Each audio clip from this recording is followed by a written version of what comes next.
Hahamunin raw ni na Julina Magdangal at Marvin Agustin ang ibang love team na nag-box office sa kanilang mga pelikulang ipinapalabas nitong 2024. Gaya ng Jos Lea o Joshua Garcia and Julia Barreto.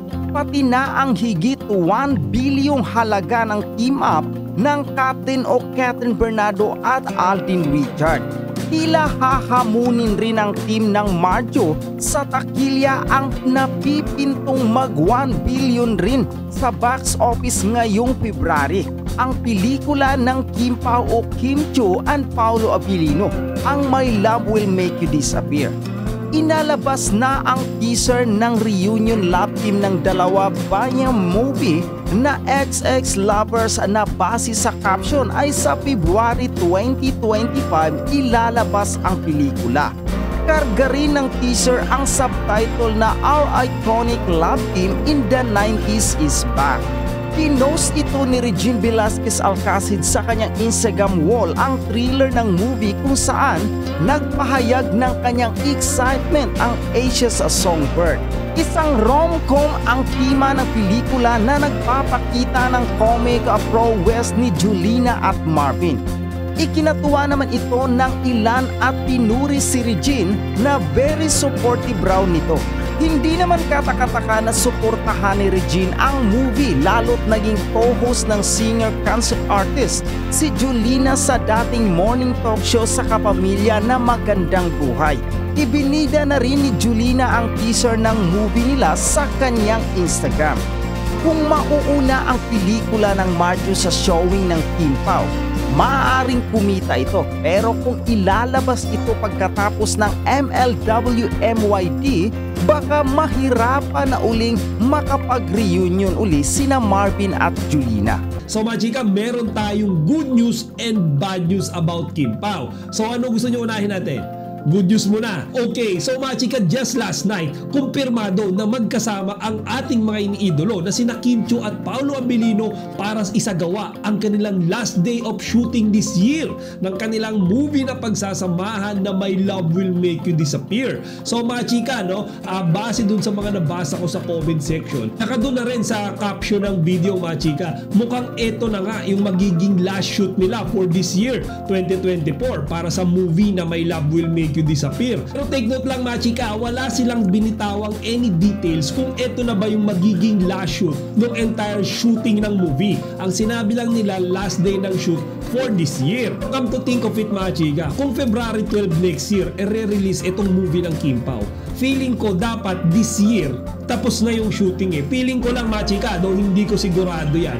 Feeling ko tinapos na nila yung lahat ng shooting. So siguro January next year mga chika, magsisimula na sila ng full blast promotion.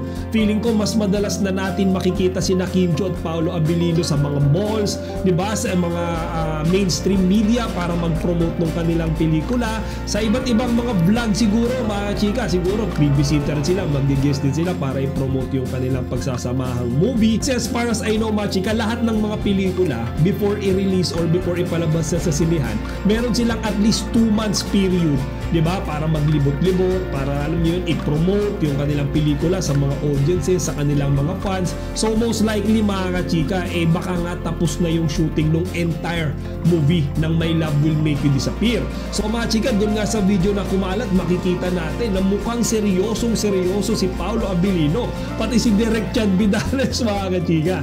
Actually, naispatan lang sila nung gamit na camera ni Kimi. Kasi si Kimi yung nag-post ito mga chika sa kanyang Instagram account. And then si Kimi naman mga chika, though medyo mukhang pagod siya that night. Diba? Yung mukha niya mga chika, hindi siya ganun ka lively. Diba? Parang medyo tipid yung ngiti niya. Pero mga chika, it signifies mga chika na baka nung gabing iyan ay talagang pagod na pagod sila. Diba? Nung gabing yan siguro puyat sila. Siguro ang dami nilang activities, ang dami nilang mga scene, diba? Na tinapos. Kaya nga lahat sila mga chika, medyo mukhang seryoso dito nga sa short clip na ibinahagi ni Kimi. Tsaka mga chika, meron din akong nabasa somewhere na tila magkakaroon ng private Christmas party yung mga cast and crew ng movie na to, mga chika, ng My Love Will Make You Disappear. Wala namang binanggit, mga chika, dun sa nabasa ko ng any information about that specific private party. Pero kung totoo man yung nabasa ko, mga chika, most likely ang mga a-attend dyan ay sina Kim tsaka si Paulo. And then syempre yung mga co-actor and co-actresses nila, si Derek Chad, yung mga producers, and of course the other member of the productions. Sana lang mga kachika, no, kung matuloy man yan or totoong i-celebrate nila yan, mag-send naman sila or magbahagi naman sila ng mga videos and pictures. Kasi mga chika, yan yung first Christmas party kung sakali na a-attenan ng Kim Pao ng magkasama. Diba? Nung mga previous Christmas party kasi kanya-kanya sila eh. Diba? Si Paolo dito sa Wiltec, si Kimi sa 8 Showtime. So dyan mga chika, kung mayroon man talagang Christmas party ang My Love Will Make You Disappear team, panigurado mga chika, magkasama dyan ang Kim Pao. And to be honest mga chika, kahit nga hindi na Christmas party yung i-celebrate nila eh, kahit na celebration party lang, alam niyo yun kasi siyempre kung tapos na nga yung shooting, di ba, yung entire shoot ng movie nila, para sa akin deserve naman nilang lahat mga chika na at least magkaroon ng isang araw o isang gabi makapag-celebrate, makapag-enjoy, makapag-happy na magkasama. Kasi paniguradong hindi rin biro mga chika yung effort, di ba, yung hard work, yung time na ibinuhos nila mga chika para magawa yung My Love Will Make You Disappear at pakiligin tayong lahat ng mga fans. Okay, so mga chika, kung yan yung good news natin, bad news naman tayo mga chika. So mga chika, unfortunately hindi nakadalo ang Kim Pao sa premiere night ng movie ni Meme Vice Ganda na And the Breadwinner Is.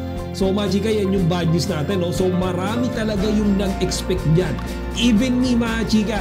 And yung mga fans mga kachika, talagang pumunta pa sila, diba, sa premiere night nitong movie ni Meme Vice, dahil mga chika nag-expect sila na makakapunta doon ang Kim Pao. So mga chika, may mga pictures doon, makikita natin ang Kim Pao fans na nandoon mga kachika. Sila yung pumunta, sila yung sumuporta kay Meme Vice. You could still recall mga chika, I even made a content about this. Kasi etong si Meme Vice Ganda, sinabi niya sa 8 Showtime episode nila last week na ito pa lang si Kim Chiu tsaka si Paolo Abilino made a promise to Vice na manonood sila ng sabay sa premiere night ng And the Breadwinner Is. Actually si Vice Ganda nga mga chika, nagbiro pa dyan, ano, na ipapatigil niya, ipapakancel niya yung shooting day mga kachika ng Kim Pao movie para lang maka-attend si Kim tsaka si Paolo dun nga sa premiere night ng movie niya. So mga chika, yan yung bad news unfortunately, lalo na doon sa mga fans na nag-abang, pero bigo sila na makita doon ang Kim Pao. Kasi nga hindi nalakay natin kanina mga chika about sa good news naman, hindi nakapunta ang Kim Pao noong gabing iyon dahil busy nga sila tapusin yung last day ng shoot nila para ngayong taon sa My Love Will Make You Disappear. Pero I hope mga chika, no, the fans won't be too much disappointed about this. Kasi nung premiere night lang naman sila hindi nakapanood ng sabay eh. Hindi natin alam, pwede mga chika sa 25 sabay sila manood.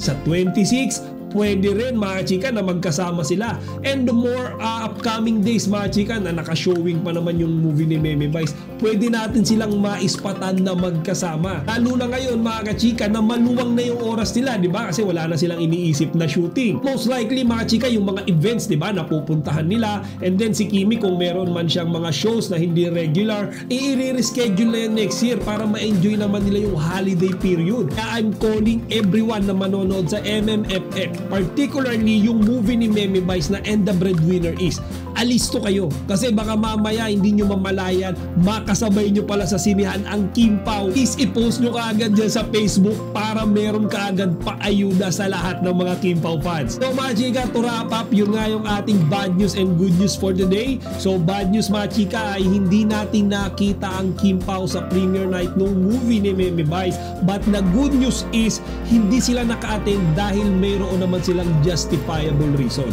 Siyempre inuna nila mga chika tapusin yung shooting nila ng My Love Will Make You Disappear, kahit na medyo talagang mukhang pagod na pagod sila mga chika. Pero dahil nga sa atin mga chika ng mga fans na talagang excited sa first ever na movie na pagsasamahan nila, mga chika, talagang tiniis nila yung kanilang pagod at puyat para matapos at mapaganda yung kanilang movie. Pero kung kayo tatanungin ko mga chika, sa tingin nyo ba dapat kinancel muna ng Kim Pao yung last day ng shooting nila for this year para makapunta sa premiere night ng movie naman ni Meme Vice, or tama lang mga chika yung ginawa nila na i-priority muna nila mga chika yung My Love Will Make You Disappear shoot, and then mga chika maybe later on na sila manonood ng And the Breadwinner Is.